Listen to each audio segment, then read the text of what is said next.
ਰਾਤ ਦੀ ਉਮਰ ਵਡੇਰੀ ਹੋ ਗਈ। ਪਹਿਲਾ ਪਹਿਰ ਖਤਮ ਹੋ ਗਿਆ। ਅੱਲਾ ਦਿੱਤਾ ਖਾਣਾ ਖਾ ਬੈਠਾ। ਸ਼ਰਨੀ ਨੇ ਕੁਝ ਨਾ ਖਾਧਾ। ਉਸਨੂੰ ਲਾਡ ਪਿਆਰ ਤੇ ਧਮਕੀਆਂ ਨਾਲ ਖਾਣਾ ਖਾਣ ਵਾਸਤੇ ਆਖਿਆ ਗਿਆ, ਪਰ ਉਸਨੇ ਇੱਕ ਨਾ ਮੰਨੀ।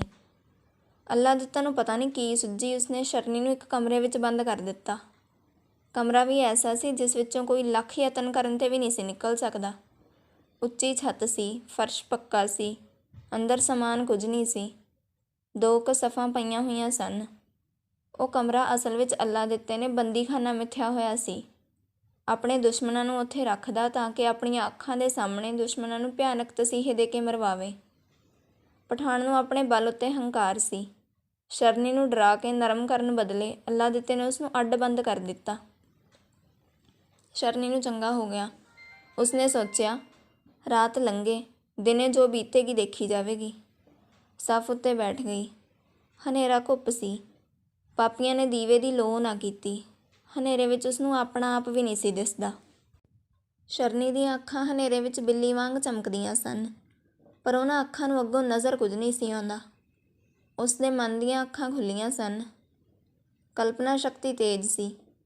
ਉਸਦੇ ਜੀਵਨ ਵਿੱਚ ਉਹ ਪਹਿਲੀ ਰਾਤ ਸੀ ਜਦੋਂ ਉਹ ਮਾਂ-ਬਾਪ ਕੋਲੋਂ ਵਿਛੜੀ। ਇਸ ਤੋਂ ਪਹਿਲਾਂ ਉਹ ਇਕੱਲੀ ਵੀ ਨਹੀਂ ਸੀ ਸੌਂਦੀ। ਆਖਿਆ ਕਰਦੀ ਸੀ ਕਿ ਡਰ ਆਉਂਦਾ ਹੈ। ਉਹਦੀ ਮਾਂ ਵੀ ਪਲ ਭਰ ਵੀ ਸਾਹ ਨਹੀਂ ਸੀ ਕਰਦੀ।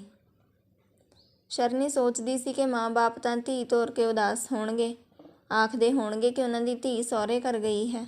ਸ਼ਗਨ ਹੁੰਦੇ ਹੋਣਗੇ, ਪਾਣੀ ਵਾਰ ਕੇ ਪੀਤਾ ਗਿਆ ਹੋਵੇਗਾ, ਖੁਸ਼ੀਆਂ ਦੇ ਗੀਤ ਗਾਏ ਜਾ ਰਹੇ ਹੋਣਗੇ। ਪਰ ਉਹ ਬੰਦੀਖਾਨੇ ਵਿੱਚ ਹੈ। ਜਾਨ ਤੇ ਇੱਜ਼ਤ ਦਾ ਪਲ-ਪਲ ਖਤਰਾ ਹੈ। ਜਿਨ੍ਹਾਂ ਨਾਲ ਤੋਰੀ ਉਹ ਵੀ ਨਹੀਂ ਰਹੇ। ਕੌਣ ਕਿੱਧਰ ਗਿਆ, ਕੋਈ ਮਰਿਆ ਕਿ ਨਹੀਂ, ਕੋਈ ਪਤਾ ਨਹੀਂ। ਕੋਈ ਸ਼ਾਇਦ ਆਵੇਗਾ ਕਿ ਨਹੀਂ। ਕਿਸੇ ਨੂੰ ਕੀ ਪਤਾ ਹੈ ਮੈਂ ਕਿਹੜਿਆਂ ਦੁੱਖੜਿਆਂ ਵਿੱਚ ਹਾਂ। ਆਖਰ ਤਾਂ ਬੇਗਾਨੀ ਧੀ ਆਂ, ਉਹਨਾਂ ਦੀ ਕੀ ਲੱਗਦੀ ਆਂ। ਕੱਲ੍ਹ ਉਹ ਪੁੱਤਰ ਵੀ ਹੋਰ ਥਾਂ ਵਿਆਹ ਲੈਣਗੇ। ਉਹਨਾਂ ਦਾ ਘਰ ਵੱਸ ਪਵੇਗਾ, ਪਰ ਮੇਰੀ ਮਾਂ, ਮੇਰਾ ਬਾਪ ਜਦੋਂ ਸੁਣੇਗਾ ਕਿ ਡਾਕੂ ਉਹਨਾਂ ਦੀ ਧੀ ਨੂੰ ਖੋਹ ਕੇ ਲੈ ਗਏ, ਤਾਂ ਕੀ ਉਹ ਜਿਉਂਦੇ ਰਹਿਣਗੇ। ਮਾਂ ਗੋਤੇ ਖਾ ਖਾ ਕੇ ਮਰ ਨਾ ਜਾਵੇਗੀ। ਪਾਗਲ ਹੋ ਕੇ ਪੁਕਾਰਦੀ ਫਿਰੇਗੀ। ਦੀਦਾਰ ਨਹੀਂ ਹੋਣਗੇ ਮੈਨੂੰ ਮਾਤਾ ਪਿਤਾ ਦੇ। ਸ਼ਰਨੀ ਨੂੰ ਨਾ ਨੀਂਦ ਆਉਣੀ ਸੀ ਤੇ ਨਾ ਆਈ। ਉਹ ਜਾਗਦੀ ਹੀ ਰਹੀ। ਉਹ ਪੜ੍ਹੀ ਲਿਖੀ ਨਹੀਂ ਸੀ, ਗੁਰਮੁਖੀ ਦੇ ਅੱਖਰ ਵੀ ਨਹੀਂ ਸੀ ਸਿੱਖੀ, ਪਰ ਇੰਨਾ ਜਾਣਦੀ ਸੀ ਹਿੰਦੂਆਂ ਦੀ ਭਾਵਨਾ ਹੈ ਕ੍ਰਿਸ਼ਨ, ਰਾਮ, ਸੀਤਾ, ਹਨੂਮਾਨ, ਭੈਰੋਂ, ਜਤੀ, ਵਿਸ਼ਨੂੰ, ਬ੍ਰਹਮਾ। ਉਹਨਾਂ ਅੱਗੇ ਅਰਦਾਸ ਕਰੀਏ ਤਾਂ ਉਹ ਬੰਧਨ ਕੱਟ ਦਿੰਦੇ ਨੇ। ਹਨੇਰੇ ਵਿੱਚ ਹੀ ਉਸਨੇ ਹੱਥ ਜੋੜੇ। ਮਾਸੂਮ ਆਤਮਾ ਨੇ ਜੋ ਦੇਵਤਿਆਂ ਅੱਗੇ ਜੋਦੜੀ ਕਰਨੀ ਸ਼ੁਰੂ ਕੀਤੀ। ਹੇ ਭਗਵਾਨ, ਮੈਨੂੰ ਕਿਹੜੇ ਦੁੱਖਾਂ ਵਿੱਚ ਸੁੱਟ ਦਿੱਤਾ ਏ। ਮੈਨੂੰ ਜ਼ਾਲਮਾਂ ਦੇ ਵੱਸ ਪਾ ਦਿੱਤਾ। ਹੇ ਕ੍ਰਿਸ਼ਨ ਜੀ, ਆਖਦੇ ਨੇ ਦ੍ਰੋਪਦੀ ਦਾ ਨੰਗੇਜ ਕੱਜਿਆ ਸੀ। ਅੱਜ ਮੇਰੀ ਵੀ ਸਹਾਇਤਾ ਕਰੋ। ਮੇਰਾ ਧਰਮ ਲੁੱਟਣ ਵਾਸਤੇ ਮੈਨੂੰ ਤਸੀਹੇ ਦਿੱਤੇ ਜਾ ਰਹੇ ਹਨ। ਹੇ ਰਾਮ, ਹੇ ਭਗਵਾਨ, ਹੇ ਭੈਰੋਂ ਜਤੀ, ਹੇ ਦੇਵੀ ਦੇਵਤਿਓ, ਮੇਰੀ ਸਹਾਇਤਾ ਕਰੋ। ਮੈਨੂੰ ਮੇਰੇ ਮਾਪਿਆਂ ਕੋਲ ਲੈ ਚੱਲੋ। ਇਹ ਪੱਥਰ ਦੀਆਂ ਕੰਧਾਂ ਪਾੜ ਦਿਓ। ਇਹਨਾਂ ਜ਼ਾਲਮਾਂ ਦੀਆਂ ਹਵੇਲੀਆਂ ਢਾਹ ਸੁੱਟੋ। ਇਹ ਜਰਵਾਣੇ ਸੁੱਤੇ ਹੀ ਨਾ ਉੱਠਣ। ਧਰਤੀ ਪਾਟ ਜਾਵੇ। ਮੈਂ ਚਾਹੁੰਦੀ ਹਾਂ ਸੂਰਜ ਚੜ੍ਹਨ ਵੇਲੇ ਕੋਈ ਮੁਸਲਮਾਨ ਮੇਰੇ ਮੱਥੇ ਹੀ ਨਾ ਲੱਗੇ। ਇਸ ਦੇ ਪਿੱਛੋਂ ਰਾਮ ਰਾਮ, ਸ਼੍ਰੀ ਰਾਮ, ਹਰੇ ਰਾਮ ਦਾ ਜਾਪ ਕਰਨ ਲੱਗ ਪਈ। ਹਨੇਰੀ ਕੋਠੜੀ ਵਿੱਚ ਜਾਪ ਦੀ ਗੂੰਜ ਆਉਣ ਲੱਗ ਪਈ। ਉਸਦੇ ਡੋਲਦੇ ਦਿਲ ਨੂੰ ਸਹਾਰਾ ਮਿਲਿਆ। ਉਹਦਾ ਬੈਠ ਰਿਹਾ ਦਿਲ ਉਤਸ਼ਾਹਿਤ ਹੋਇਆ। ਮਿੱਟੀ ਹੋ ਰਹੇ ਸਰੀਰ ਵਿੱਚ ਲਹੂ ਚੱਕਰ ਕੱਟਣ ਲੱਗਾ। ਉਹਦੀਆਂ ਅੱਖਾਂ ਦੇ ਅੱਥਰੂ ਸੁੱਕ ਗਏ। ਇਉਂ ਸੋਚਦੀ ਤੇ ਅਰਦਾਸਾਂ ਕਰਦੀ ਨੂੰ 2-2.5 ਘੰਟੇ ਬੀਤ ਗਏ। ਰਾਤ ਨਾ ਮੁੱਕ ਸਕੀ। ਅੱਜ ਰਾਤ ਕਿੰਨੀ ਲੰਮੇਰੀ ਹੋ ਗਈ ਹੈ। ਚੰਗਾ ਹੈ 6 ਮਹੀਨੇ ਦੀ ਰਾਤ ਹੋ ਜਾਵੇ। ਸ਼ਰਨੀ ਦੇ ਮਨ ਦੀ ਹਵਾੜ ਸੀ। ਅਜੇ ਸਫ਼ ਉੱਤੇ ਬੈਠੀ ਹੀ ਸੀ ਕਿ ਉਸਦੇ ਕਮਰੇ ਦਾ ਬੂਹਾ ਖੁੱਲ੍ਹਿਆ। ਭਾਰੀ ਦਰਵਾਜ਼ੇ ਖੁੱਲ੍ਹੇ ਤੇ ਆਵਾਜ਼ ਹੋਈ। ਨਾਲ ਹੀ ਰੌਸ਼ਨੀ ਹੋਈ। ਇਹ ਮਸਾਲ ਦੀ ਰੌਸ਼ਨੀ ਸੀ। ਇੱਕ ਦਾਸੀ ਨੂੰ ਮਸਾਲ ਫੜਾ ਕੇ ਅੱਲਾ ਦਿੱਤਾ ਸ਼ਰਨੀ ਦੇ ਕਮਰੇ ਵਿੱਚ ਆਇਆ। ਉਸਨੂੰ ਵੀ ਨੀਂਦ ਨਹੀਂ ਸੀ ਪੈਂਦੀ। ਸ਼ਰਨੀ ਦੀ ਜਵਾਨੀ, ਸੁੰਦਰਤਾ ਤੇ ਕੰਵਾਰਾਪਨ ਉਸਨੂੰ ਬੇਚੈਨ ਕਰੀ ਜਾਂਦਾ ਸੀ। ਉਹ ਹਲਕੇ ਕੁੱਤੇ ਵਾਂਗ ਤੜਪ ਰਿਹਾ ਸੀ। ਉਸਦੀਆਂ ਵਹਿਸ਼ੀ ਤੇ ਕਾਮੀ ਵਾਸ਼ਨਾਵਾਂ ਜਾਗ ਪਈਆਂ ਸਨ। ਸਵੇਰੇ ਨਿਕਾਹ ਕਰਾ ਕੇ ਸ਼ਰਨੀ ਨਾਲ ਕੋਈ ਗੱਲ ਕਰਨੀ, ਇਹ ਉਸਨੂੰ ਬਹੁਤ ਦੂਰ ਦੀ ਗੱਲ ਪ੍ਰਤੀਤ ਹੁੰਦੀ ਸੀ। ਦਾਸੀ ਮਸਾਲ ਨੂੰ ਫੜ ਕੇ ਬੂਹੇ ਵਿੱਚ ਖਲੋ ਗਈ। ਵਹਿਸ਼ੀਆਂ ਪਸ਼ੂਆਂ ਨੂੰ ਕਿਸੇ ਦੀ ਸ਼ਰਮ ਨਹੀਂ ਹੁੰਦੀ। ਉਹ ਹਸੰਦੀਏ ਪਰੀਏ, ਨਾ ਤੜਪਾ, ਨਾ ਜ਼ਿੰਦਗੀ ਭੰਗ ਦੇ ਭਾੜੇ ਗਵਾ। ਆ ਮੇਰੇ ਗਲ ਨਾਲ ਲੱਗ ਤੇ ਸੁੱਖਾਂ ਦੀ ਪੀਂਘ ਝੂਟ। ਜਦੋਂ ਦੀ ਆਈ ਏ ਮੇਰੇ ਸਾਰੇ ਸੁੱਖ ਕਾਫੂਰ ਕਰ ਦਿੱਤੇ ਈ। ਹੁਸਨ ਦੀਆਂ ਪਰੀਆਂ ਮੈਨੂੰ ਭੁੱਲ ਗਈਆਂ ਨੇ। ਮੈਂ ਤੈਨੂੰ ਫਿਰ ਮਨਾਉਣ ਵਾਸਤੇ ਆਇਆ ਹਾਂ। ਤੇਰੇ 'ਤੇ ਮੈਨੂੰ ਤਰਸ ਆਉਂਦਾ ਹੈ। ਇਸ ਦੋਜ਼ਖੀ ਬੰਦੀਖਾਨੇ ਵਿੱਚ ਤੈਨੂੰ ਰੱਖਣਾ ਨਹੀਂ ਚਾਹੁੰਦਾ। ਉੱਠ, ਮਖਮਲੀ ਸੇਜ ਵਿਛੀ ਹੈ। ਮਾਪਿਆਂ ਨੇ ਤੈਨੂੰ ਤੋਰ ਦਿੱਤਾ। ਆਖਰ ਕਿਸੇ ਦੀ ਤੂੰ ਹੋਣਾ ਹੀ ਸੀ। ਕਿਸੇ ਦੀ ਤਾਂ ਸੇਜ 'ਤੇ ਚੜ੍ਹ ਕੇ ਬੈਠਣਾ ਹੀ ਸੀ। ਸ਼ਰਨੀ ਦੇ ਲਾਗੇ ਜਾ ਕੇ ਇਉਂ ਅੱਲਾ ਦਿੱਤਾ ਬੋਲਦਾ ਰਿਹਾ। ਸ਼ਰਨੀ ਨਹੀਂ ਬੋਲੀ। ਉਸਨੇ ਸਿਰ ਨਹੀਂ ਚੁੱਕਿਆ। ਜ਼ਬਾਨੋਂ ਸ਼੍ਰੀ ਰਾਮ ਬੋਲੀ ਗਈ। ਉਸਨੇ ਤਨ ਵੀ ਨਹੀਂ ਹਿਲਾਇਆ, ਜਿਵੇਂ ਕਿ ਉਸਨੂੰ ਅੱਲਾ ਦਿੱਤੇ ਦੇ ਆਉਣ ਦਾ ਪਤਾ ਹੀ ਨਹੀਂ ਲੱਗਾ। ਅੱਲਾ ਦਿੱਤਾ ਫਿਰ ਬੋਲਿਆ, ਸੁਣਦੀ ਨਹੀਂ, ਮੈਂ ਤੈਨੂੰ ਲੈਣ ਆਇਆ ਹਾਂ। ਉੱਠ। ਇਹ ਆਖ ਕੇ ਅੱਲਾ ਦਿੱਤੇ ਨੇ ਸ਼ਰਨੀ ਦੀ ਬਾਂਹ ਫੜ ਲਈ। ਬਾਂਹ ਫੜਨ ਦੀ ਦੇਰ ਸੀ ਕਿ ਸ਼ੇਰ ਵਾਂਗ ਗਰਜ ਕੇ ਉਛਲੀ ਤੇ ਬਾਂਹ ਨੂੰ ਛੁਡਾ ਲਿਆ। ਰਤਾ ਦੂਰ ਹੋ ਕੇ ਗਰਜੀ, ਬੁੱਢੇ ਕੁੱਤੇ, ਇਸ ਅੰਦਰੋਂ ਚਲਿਆ ਜਾ। ਮੈਂ ਤੇਰੀ ਬੇਟੀ ਹਾਂ। ਬੇਟੀ ਨੂੰ ਬਾਪ ਸੇਜ ਉੱਤੇ ਬਿਠਾਉਂਦਾ ਸੋਹਣਾ ਨਹੀਂ ਲੱਗਦਾ। ਖੁਦਾ ਨੂੰ ਚੇਤੇ ਰੱਖ, ਉਹ ਜਾਗਦਾ ਹੈ, ਤੇਰੇ ਸਾਰੇ ਕੁਕਰਮਾਂ ਨੂੰ ਦੇਖਦਾ ਹੈ। ਪਰਾਈ ਧੀ ਨਾਲ ਧੱਕਾ ਕਰਨਾ ਸ਼ੈਤਾਨੀ ਕਰਮ ਹੈ। ਮੇਰੀਆਂ ਅੱਖਾਂ ਅੱਗੋਂ ਦੂਰ ਹੋ ਜਾ। ਮੈਂ ਹੋਣੀ ਆ, ਮੌਤ ਹਾਂ, ਤੈਨੂੰ ਕੱਚੇ ਨੂੰ ਖਾ ਜਾਵਾਂਗੀ। ਉਹ ਕਾਫਰ ਦੀ ਬੇਟੀ, ਤੇਰਾ ਇੰਨਾ ਹੌਸਲਾ। ਮੈਨੂੰ ਕੁੱਤਾ ਆਖਿਆ। ਮੈਂ ਤੇਰਾ ਸਤਿਕਾਰ ਕਰਾਂ, ਤੂੰ ਸਿਰ ਦੇ ਵਾਲਾਂ ਨੂੰ ਪਵੇਂ। ਕੀ ਤੇਰੀ ਮਰਜ਼ੀ ਚਮੜੀ ਲਹਾਉਣ ਦੀ ਹੈ? ਮੈਂ ਕੋਹ ਕੇ ਮਾਰ ਸੁੱਟਾਂਗਾ। ਮੇਰੇ ਹੀ ਘਰ, ਮੇਰਾ ਅਪਮਾਨ। ਤੇਰੀ ਮਰਜ਼ੀ ਮਰਨ ਦੀ ਹੈ। ਤਲਵਾਰ ਨਾਲ ਮਾਰਨ ਦੀ ਥਾਂ ਤੈਨੂੰ ਦੰਦੀਆਂ ਨਾਲ ਖਾ ਜਾਣਾ। ਤੇਰੇ ਕੁਆਰ ਨੂੰ, ਤੇਰੇ ਧਰਮ ਨੂੰ ਖਤਮ ਕਰਾਂਗਾ। ਤੂੰ ਗੱਲ ਅਧੂਰੀ ਛੱਡ ਕੇ ਉਹ ਕੁੱਦ ਕੇ ਸ਼ਰਨੀ ਦੇ ਗਲ ਜਾ ਪਿਆ। ਸ਼ਰਨੀ ਜਵਾਨ ਸੀ, ਬਲਵਾਨ ਸੀ, ਦਿਲ ਨਹੀਂ ਸੀ ਛੱਡਿਆ। ਕਬੂਤਰੀ ਵਾਂਗ ਅੱਖਾਂ ਨਹੀਂ ਸੀ ਮੀਟੀਆਂ, ਸਗੋਂ ਹੌਸਲੇ ਨਾਲ ਦੋਹਾਂ ਹੱਥਾਂ ਨਾਲ ਅੱਲਾ ਦਿੱਤੇ ਦੇ ਹੱਥ ਰੋਕੇ ਲੱਤਾਂ ਮਾਰੀਆਂ। ਅੱਲਾ ਦਿੱਤੇ ਨੂੰ ਆਪਣੇ ਗਲ ਨਾ ਚੰਬੜਨ ਦਿੱਤਾ। ਉਹ ਸ਼ਰਾਬੀ ਤੇ ਕਰੋਧੀ ਸੀ। ਗੁੱਸੇ ਨਾਲ ਗਰਮ ਹੋ ਗਿਆ, ਪਰ ਲੱਤਾਂ ਉਸ ਦਾ ਸਾਥ ਨਹੀਂ ਸਨ ਦੇ ਰਹੀਆਂ। ਸ਼ਰਨੀ ਤੇ ਅੱਲਾ ਦਿੱਤਾ ਘੁਲ ਪਏ। ਧਰਮ ਤੇ ਅਧਰਮ ਦੀ ਲੜਾਈ ਸੀ। ਆਖਰ ਧਰਮ ਤੇ ਸੱਚ ਦੀ ਫਤਿਹ ਹੋਈ। ਸ਼ਰਨੀ ਨੇ ਐਸਾ ਜ਼ੋਰ ਦੀ ਧੱਕਾ ਮਾਰਿਆ ਕਿ ਅੱਲਾ ਦਿੱਤੇ ਦੇ ਪੈਰ ਉਖੜ ਗਏ। ਉਹ ਪਿੱਠ ਭਾਰ ਡਿੱਗ ਪਿਆ। ਅੱਲਾ ਦਿੱਤੇ ਦੇ ਉੱਠਣ ਤੋਂ ਪਹਿਲਾਂ ਸ਼ੇਰਨੀ ਦੀ ਤਰ੍ਹਾਂ ਕੁੱਦ ਕੇ ਸ਼ਰਨੀ ਨੇ ਦਾਸੀ ਨੀਰੀ ਦੇ ਹੱਥੋਂ ਮਸਾਲ ਖੋਹ ਕੇ ਧਰਤੀ ਉੱਤੇ ਸੁੱਟ ਦਿੱਤੀ। ਮਸਾਲ ਨੂੰ ਪੈਰਾਂ ਨਾਲ ਮਲ ਕੇ ਬੁਝਾ ਦਿੱਤਾ। ਮਸਾਲ ਦੇ ਬੁੱਝਣ 'ਤੇ ਘੁੱਪ ਹਨੇਰਾ ਹੋ ਗਿਆ। ਉਸ ਹਨੇਰੇ ਵਿੱਚ ਸ਼ਰਨੀ ਗੁਆਚ ਕੇ ਉਸ ਕਮਰੇ ਵਿੱਚੋਂ ਬਾਹਰ ਨਿਕਲ ਗਈ। ਅੱਲਾ ਦਿੱਤੇ ਨੇ ਆਪਣੇ ਆਪ ਨੂੰ ਸੰਭਾਲਿਆ ਤੇ ਹਨੇਰੇ ਵਿੱਚ ਹੱਥ ਪੈਰ ਮਾਰ ਕੇ ਉੱਠਿਆ। 4 ਕੁ ਕਦਮ ਅੱਗੇ ਹੋਇਆ ਤਾਂ ਅੱਗੇ ਦਾਸੀ ਨਾਲ ਟੱਕਰ ਵੱਜ ਗਈ। ਮੁੜ ਦੋਵੇਂ ਡਿੱਗ ਪਏ। ਅੱਲਾ ਦਿੱਤੇ ਨੇ ਸਮਝਿਆ ਕਿ ਇਹ ਸ਼ਾਇਦ ਸ਼ਰਨੀ ਹੈ। ਉਹ ਉਸ ਨੂੰ ਘੁੱਟ ਕੇ ਕਹਿਣ ਲੱਗਾ, ਹੁਣ ਤੂੰ ਮੇਰੇ ਪੰਜੇ ਵਿੱਚੋਂ ਨਹੀਂ ਨਿਕਲ ਸਕਦੀ। ਮੈਂ ਨੀਰੀ ਹਾਂ, ਦਾਸੀ ਨੇ ਉੱਤਰ ਦਿੱਤਾ। ਉਹ ਕਿੱਥੇ ਗਈ? ਛੇਤੀ ਉੱਠ, ਮਸਾਲ ਬਾਲ। ਮੇਰਾ ਚਾਬੁਕ ਲਿਆ, ਮੈਂ ਉਸ ਦੀ ਹੱਡੀ ਪਸਲੀ ਤੋੜ ਸੁੱਟਾਂਗਾ। ਮੈਂ ਉਸ ਨੂੰ ਜਿਉਂਦੀ ਨਹੀਂ ਛੱਡਾਂਗਾ। ਉੱਠ, ਛੇਤੀ ਕਰ। ਅੱਲਾ ਦਿੱਤਾ ਨੀਰੀ ਨੂੰ ਆਖੀ ਗਿਆ। ਦਾਸੀ ਨੀਰੀ ਉੱਠੀ, ਸੰਭਲੀ ਤੇ ਦੂਸਰੇ ਕਮਰੇ ਵਿੱਚੋਂ ਮਸਾਲ ਨੂੰ ਬਾਲ ਕੇ ਲੈ ਆਈ। ਹਨੇਰੇ ਦੀ ਥਾਂ ਮੁੜ ਕੇ ਚਾਨਣ ਹੋ ਗਿਆ। ਨੀਰੀ ਨੇ ਇੱਕ ਚਾਬੁਕ ਵੀ ਆਪਣੇ ਮਾਲਕ ਅੱਲਾ ਦਿੱਤੇ ਨੂੰ ਲਿਆ ਦਿੱਤਾ। ਚਾਬੁਕ ਨੂੰ ਹੱਥ ਵਿੱਚ ਫੜੀ ਅੱਲਾ ਦਿੱਤਾ ਭੁੱਖੇ ਤੇ ਪਾਗਲ ਕੁੱਤੇ ਦੀ ਤਰ੍ਹਾਂ ਸ਼ਰਨੀ ਦੀ ਭਾਲ ਕਰਨ ਲੱਗਾ। ਹੇਠਲੀ ਛੱਤ 'ਤੇ ਸਾਰੇ ਕਮਰੇ ਦੇਖੇ, ਆਲੇ ਦੁਆਲੇ ਦੇਖਿਆ, ਪਰ ਸ਼ਰਨੀ ਦਾ ਪਤਾ ਨਾ ਲੱਗਾ।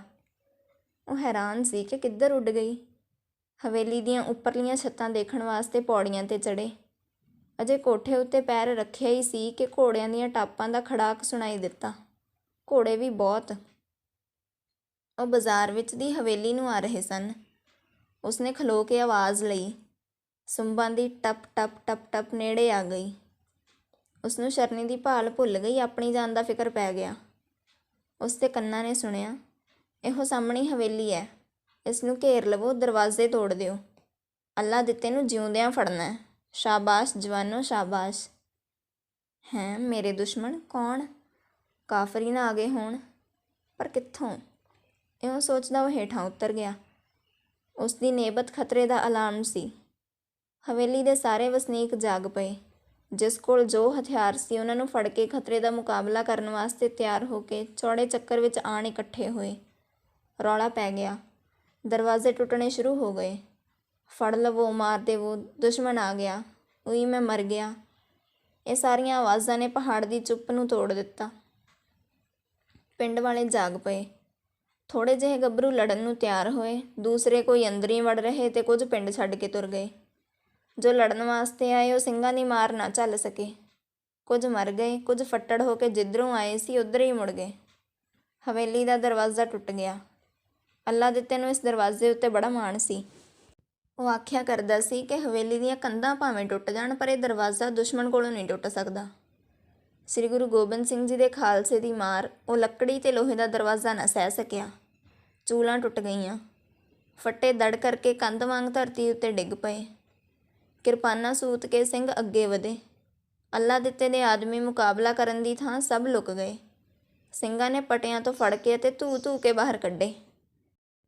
ਅੱਲਾ ਦਿੱਤਾ ਵੀ ਜ਼ਨਾਨੇ ਕਮਰਿਆਂ ਵਿੱਚੋਂ ਸਿੰਘਾਂ ਦੇ ਕਾਬੂ ਆ ਗਿਆ। 10 ਕੁ ਮਿੰਟ ਉਸਨੇ ਆਪਣੀ ਤਲਵਾਰ ਵਾਹੀ, ਪਰ ਇਕੱਲਾ ਕੀ ਕਰ ਸਕਦਾ ਸੀ। ਤਲਵਾਰ ਟੁੱਟ ਗਈ। ਜਾਨ ਬਚਾਉਣ ਖਾਤਰ ਹੱਥ ਜੋੜ ਖਲੋਤਾ। ਸਿੰਘਾਂ ਨੇ ਫੜ ਕੇ ਸਰਦਾਰ ਦੇ ਪੇਸ਼ ਲਿਆ ਕੀਤਾ। ਕਿਉਂ ਚੌਧਰੀ ਜੀ, ਉਹ ਹਿੰਦੂ ਕੰਨਿਆ ਕਿੱਥੇ ਹੈ?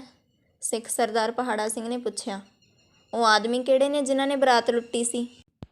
ਦੋਵੇਂ ਔਰਤਾਂ ਅੰਦਰ ਨੇ ਮੇਰੀਆਂ ਬੇਗਮਾਂ ਕੋਲ, ਅੱਲਾ ਦਿੱਤਾ ਨੇ ਉੱਤਰ ਦਿੱਤਾ। ਆਦਮੀਆਂ ਦਾ ਕੋਈ ਪਤਾ ਨਹੀਂ, ਆਪ ਦੇ ਕਾਬੂ ਆਏ ਜਾਂ ਨੱਸ ਗਏ। ਜਾਓ ਅੰਦਰੋਂ ਹਿੰਦੂ ਦੇਵੀਆਂ ਨੂੰ ਬਾਹਰ ਲਿਆਓ। ਇਸ ਦੀਆਂ ਬੇਗਮਾਂ ਨੂੰ ਕੁਝ ਨਹੀਂ ਕਹਿਣਾ, ਕਿਉਂਕਿ ਸਿੰਘ ਦਾ ਧਰਮ ਨਹੀਂ ਕਿਸੇ ਦੀ ਬਹੂ ਬੇਟੀ ਉੱਤੇ ਹੱਥ ਚੁੱਕੇ ਜਾਂ ਉਸ ਦਾ ਨਿਰਾਦਰ ਕਰੇ। ਪਹਾੜਾ ਸਿੰਘ ਨੇ ਫੌਜੀ ਸਿੰਘਾਂ ਨੂੰ ਹੁਕਮ ਦਿੱਤਾ। 4 ਸਿੰਘ ਅੱਗੇ ਵਧੇ ਤੇ ਹਵੇਲੀ ਦੇ ਸਾਰੇ ਕਮਰੇ ਦੇਖ ਕੇ ਸ਼ਰਨੀ ਤੇ ਵੀਰੋ ਨੂੰ ਲੱਭ ਕੇ ਲੈ ਆਏ। ਵੀਰੋ ਦੀ ਬਹੁਤ ਮੰਦੀ ਦਸ਼ਾ ਸੀ। ਉਸ ਦੇ ਉਦਾਲੇ ਦੇ ਲੀੜੇ ਲੀਰਾਂ ਹੋਏ ਹੋਏ ਸਨ, ਗਲਾਂ ਉੱਤੇ ਚੀਰ ਆਏ ਹੋਏ ਸਨ, ਨੱਕ ਦਾ ਲਹੂ ਬੰਦ ਨਹੀਂ ਸੀ ਹੁੰਦਾ। ਮਸਾਲ ਦੇ ਚਾਨਣ ਵਿੱਚ ਉਹਦਾ ਚਿਹਰਾ ਦੇਖ ਕੇ ਪਹਾੜਾ ਸਿੰਘ ਨੇ ਪੁੱਛਿਆ, ਭੈਣ ਤੇਰੇ ਨਾਲ ਕੀ ਵਾਪਰੀ? ਕੋਈ ਖਾਸ ਧੱਕਾ ਤਾਂ ਨਹੀਂ ਹੋਇਆ? ਮਹਾਰਾਜ ਮੇਰਾ ਰਿਹਾ ਕੱਖ ਨਹੀਂ, ਮੇਰੇ ਨਾਲ ਧੱਕਾ ਕੀਤਾ ਗਿਆ। 3 ਪਠਾਣਾਂ ਨੇ ਮੇਰਾ ਮੂੰਹ ਕਾਲਾ ਕੀਤਾ ਹੈ, ਰੋਂਦੀ ਹੋਈ ਵੀਰੋ ਨੇ ਦੱਸਿਆ। ਅੱਛਾ, ਇੰਨਾ ਜ਼ੁਲਮ, ਇੰਨਾ ਹਨੇਰ? ਸਰਦਾਰ ਹਰੀ ਸਿੰਘ ਜੀ ਨਲੂਆ ਦੇ ਹੁੰਦਿਆਂ ਹਿੰਦੂ ਦੇਵੀਆਂ 'ਤੇ ਜ਼ੁਲਮ? ਉਹ ਕਿਹੜੇ ਬੰਦੇ ਨੇ, ਪਛਾਣ ਸਕਦੀ ਹਾਂ? ਪਹਾੜਾ ਸਿੰਘ ਕ੍ਰੋਧਵਾਨ ਹੋ ਗਿਆ। ਹਾਂਜੀ ਪਛਾਣ ਸਕਦੀ ਹਾਂ, ਚੰਗੀ ਤਰ੍ਹਾਂ ਪਛਾਣ ਸਕਦੀ ਹਾਂ। ਪਛਾਣ ਫਿਰ। ਵੀਰੋ ਨੇ ਉਹਨਾਂ 3 ਪਠਾਣਾਂ ਨੂੰ ਪਛਾਣ ਲਿਆ ਜਿਨ੍ਹਾਂ ਨੇ ਉਹਦੇ ਨਾਲ ਧੱਕਾ ਕੀਤਾ ਸੀ। ਇਹ ਹਨ ਜੀ, ਵੀਰੋ ਨੇ ਹੱਥ ਲਾ ਕੇ ਆਖਿਆ। ਅੱਗੇ ਆਓ, ਪਸ਼ਤੋ ਵਿੱਚ ਪਹਾੜਾ ਸਿੰਘ ਬੋਲਿਆ। ਪਠਾਣ ਅੱਗੇ ਆਏ। ਗੋਡਿਆਂ ਉੱਤੇ ਹੱਥ ਰੱਖ ਕੇ ਝੁਕੋ, ਪਹਾੜਾ ਸਿੰਘ ਨੇ ਹੁਕਮ ਦਿੱਤਾ। ਪਠਾਣ ਉਸੇ ਤਰ੍ਹਾਂ ਝੁਕ ਗਏ। ਇਹਨਾਂ 3 ਦੇ ਸਿਰ ਧੜਾਂ ਨਾਲ ਵੱਖ ਕਰ ਦੇ। ਇਹਨਾਂ ਨੂੰ ਸਜ਼ਾ-ਏ ਮੌਤ ਦਾ ਹੁਕਮ ਦਿੱਤਾ ਜਾਂਦਾ ਹੈ, ਇੱਕ ਫੌਜੀ ਨੂੰ ਆਖਿਆ। ਉਸਨੇ ਖੰਡਾ ਸੂਤਿਆ। ਅੱਖ ਦੇ ਫੋਰ ਵਿੱਚ 3 ਹੀ ਪਠਾਣਾਂ ਨੂੰ ਝਟਕਾ ਦਿੱਤਾ ਗਿਆ। ਸਿਰ ਅੱਡ ਤੜਫਣ ਲੱਗੇ ਤੇ ਧੜ ਅੱਡ। ਸੁਣ ਲਓ ਪਠਾਣੋ, ਸਰਦਾਰ ਪਹਾੜਾ ਸਿੰਘ ਬੋਲਿਆ। ਖਾਲਸਾ ਰਾਜ ਵਿੱਚ ਜੋ ਕਿਸੇ ਦੀ ਨੂੰਹ ਧੀ ਨਾਲ ਧੱਕਾ ਕਰੇਗਾ ਉਸ ਨਾਲ ਇਹੋ ਸਲੂਕ ਕੀਤਾ ਜਾਵੇਗਾ। ਇਸ ਦੋਸ਼ ਦਾ ਦੰਡ ਮੌਤ ਹੈ। ਵੀਰੋ ਨੂੰ ਆਖਣ ਲੱਗੇ, ਭੈਣ ਤੇਰਾ ਕੋਈ ਦੋਸ਼ ਨਹੀਂ। ਮਰਦ ਸ਼ਕਤੀ ਨੇ ਤੇਰੇ ਨਾਲ ਧੱਕਾ ਕੀਤਾ, ਤੇਰੀ ਕਮਜ਼ੋਰੀ ਤੋਂ ਲਾਭ ਉਠਾਇਆ ਗਿਆ ਹੈ। ਤੂੰ ਨਾ ਘਬਰਾ। ਪਾਪ ਉਹ ਹੁੰਦਾ ਹੈ ਜੋ ਆਪਣੀ ਇੱਛਾ ਨਾਲ ਕੁਕਰਮ ਕੀਤਾ ਜਾਵੇ। ਜਿਨ੍ਹਾਂ ਦਾ ਦੋਸ਼ ਸੀ ਉਹਨਾਂ ਪਾਪ ਦਾ ਫਲ ਭੋਗ ਲਿਆ। ਤੇਰਾ ਨਵਾਂ ਜਨਮ ਹੋਵੇਗਾ। ਤੂੰ ਅੱਗੇ ਨਾਲੋਂ ਬਹੁਤ ਭਜਨੀਕ ਦੇਵੀ ਬਣੇਗੀ, ਚਿੰਤਾ ਨਾ ਕਰ। ਤੇਰਾ ਸਮਾਜ, ਤੇਰਾ ਧਰਮ, ਤੇਰਾ ਵਾਹਿਗੁਰੂ ਤੇਰੇ 'ਤੇ ਨਾਰਾਜ਼ ਨਹੀਂ ਹੋਵੇਗਾ, ਕਿਉਂਕਿ ਤੇਰਾ ਦੋਸ਼ ਕੋਈ ਨਹੀਂ। ਤੂੰ ਮਰਦ ਬਲ ਦਾ ਮੁਕਾਬਲਾ ਕੀਤਾ ਜਿੰਨਾ ਕਰ ਸਕਦੀ ਸੀ। ਪਹਾੜਾ ਸਿੰਘ ਨੇ ਵੀਰੋ ਨੂੰ ਹੌਸਲਾ ਦੇ ਕੇ ਉਸ ਦੇ ਅੱਥਰੂ ਰੋਕੇ। ਉਸ ਵੱਲੋਂ ਧਿਆਨ ਹਟਾ ਕੇ ਸ਼ਰਨੀ ਨੂੰ ਪੁੱਛਿਆ, ਬੇਟੀ ਤੂੰ ਦੱਸ ਤੇਰੇ ਨਾਲ ਕਿਵੇਂ ਬੀਤੀ? ਸ਼ਰਨੀ ਦੀ ਘਬਰਾਹਟ ਮਿਟ ਚੁੱਕੀ ਸੀ। ਉਹ ਖੁਸ਼ ਸੀ। ਉਸਨੂੰ ਹੌਸਲਾ ਸੀ ਕਿ ਭਗਵਾਨ ਨੇ ਉਹਦੀਆਂ ਅਰਦਾਸਾਂ ਸੁਣ ਲਈਆਂ। ਉਹਦੇ ਧਰਮ ਗੁਆਚਣ ਤੋਂ ਪਹਿਲਾਂ ਹੀ ਉਹਦੀ ਸਹਾਇਤਾ ਵਾਸਤੇ ਸਿੱਖ ਫੌਜਾਂ ਪੁੱਜ ਗਈਆਂ। ਆਪਣੇ ਆਪ ਨੂੰ ਖੁਦਾ ਸਮਝਣ ਵਾਲਾ ਅੱਲਾ ਦਿੱਤਾ ਹੱਥ ਜੋੜ ਕੇ ਜ਼ਮੀਨ ਉੱਤੇ ਬੈਠਾ ਸੀ। ਉਹਦਾ ਸਿਰ ਨੀਵਾਂ ਸੀ ਤੇ ਅੱਖਾਂ ਧਰਤੀ ਵਿੱਚ ਗੱਡੀਆਂ ਹੋਈਆਂ ਸਨ। ਜਿਨ੍ਹਾਂ ਡਾਕੂਆਂ ਨੇ ਉਹਨਾਂ ਨੂੰ ਫੜ ਕੇ ਲਿਆਂਦਾ ਸੀ ਉਹਨਾਂ ਵਿੱਚੋਂ 3 ਦੇ ਸਿਰ ਧੜ ਨਾਲੋਂ ਵੱਖ ਹੋਏ ਪਏ ਸਨ। ਆਪਣੇ ਕੁਕਰਮ ਦਾ ਫਲ ਪਾ ਚੁੱਕੇ ਸਨ। ਸ਼ਰਨੀ ਬਿਨਾਂ ਘਬਰਾਹਟ ਤੋਂ ਬੋਲੀ, ਪਿਤਾ ਜੀ ਭਗਵਾਨ ਦੀ ਕਿਰਪਾ ਹੈ, ਅਜੇ ਤੱਕ ਮੈਂ ਪਵਿੱਤਰ ਹਾਂ। ਉਸੇ ਤਰ੍ਹਾਂ ਪਵਿੱਤਰ ਹਾਂ ਜਿਵੇਂ ਮਾਂ-ਬਾਪ ਦੇ ਘਰੋਂ ਤੁਰੀ ਸਾਂ। ਮੈਂ ਭਗਵਾਨ ਅੱਗੇ ਬੇਨਤੀਆਂ ਕੀਤੀਆਂ। ਇਹ ਦੁਸ਼ਟ ਸ਼ਰਾਬ ਨਾਲ ਅੰਨਾ ਹੋਇਆ ਹੋਇਆ ਮੇਰੇ ਕੋਲ ਗਿਆ ਸੀ, ਪਰ ਇਹਦੀ ਦਾਲ ਨਾ ਗਲੀ। ਮੈਨੂੰ ਇਸ ਨੇ ਮਾਰਿਆ। ਇਸ ਨੇ ਮੇਰੇ ਗਲ ਪੈਣ ਦਾ ਹੌਸਲਾ ਕੀਤਾ, ਪਰ ਭਗਵਾਨ ਨੇ ਮੈਨੂੰ ਬਖਸ਼ ਲਿਆ। ਮੈਂ ਆਪਣੀ ਰਾਖੀ ਆਪ ਕੀਤੀ। ਜੇ ਆਪ ਨਾ ਪੁੱਜਦੇ ਤਾਂ ਕੋਈ ਨਾ ਕੋਈ ਮਾੜਾ ਕਾਰਾ ਜ਼ਰੂਰ ਹੋ ਜਾਣਾ ਸੀ। ਇਸ ਪਾਪੀ ਦੀ ਨੀਅਤ ਭੈੜੀ ਸੀ ਤੇ ਹੈ। ਅੱਛਾ, ਅੱਲਾ ਦਿੱਤੇ ਨੂੰ ਸਜ਼ਾ ਤਾਂ ਸਰਕਾਰ ਦੇਵੇਗੀ, ਪਹਾੜਾ ਸਿੰਘ ਨੇ ਉੱਤਰ ਦਿੱਤਾ ਤੇ ਉਸ ਵੇਲੇ ਹੀ ਅੱਲਾ ਦਿੱਤੇ ਨੂੰ ਸੰਬੋਧਨ ਕਰਕੇ ਬੋਲਿਆ, ਬਰਾਤ ਦਾ ਲੁੱਟਿਆ ਸਮਾਨ ਕਿੱਥੇ ਹੈ? ਮੇਰੇ ਕੋਲ, ਅੱਲਾ ਦਿੱਤੇ ਨੇ ਉੱਤਰ ਦਿੱਤਾ। ਉਹ ਹਾਜ਼ਰ ਕਰ, ਜਿਵੇਂ ਆਗਿਆ। ਕੋਈ ਚੀਜ਼ ਨਾ ਭੁੱਲੇ। ਨਹੀਂ ਭੁੱਲਦੀ ਜੀ। ਲਿਆ ਫਿਰ, ਸਵੇਰੇ ਸ਼ਾਹ ਵੇਲੇ ਤੋਂ ਪਹਿਲਾਂ ਪਹਿਲਾਂ ਜਮਰੌਦ ਪੁੱਜਣਾ ਹੈ।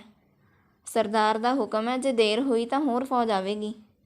ਸਿੱਖ ਫੌਜੀਆਂ ਦੀ ਨਿਗਰਾਨੀ ਹੇਠ ਅੱਲਾ ਦਿੱਤੇ ਨੇ ਲੁੱਟ ਦਾ ਸਾਰਾ ਸਮਾਨ ਇਕੱਠਾ ਕਰਕੇ ਸਰਦਾਰ ਪਹਾੜਾ ਸਿੰਘ ਦੇ ਅੱਗੇ ਲਿਆ ਰੱਖਿਆ।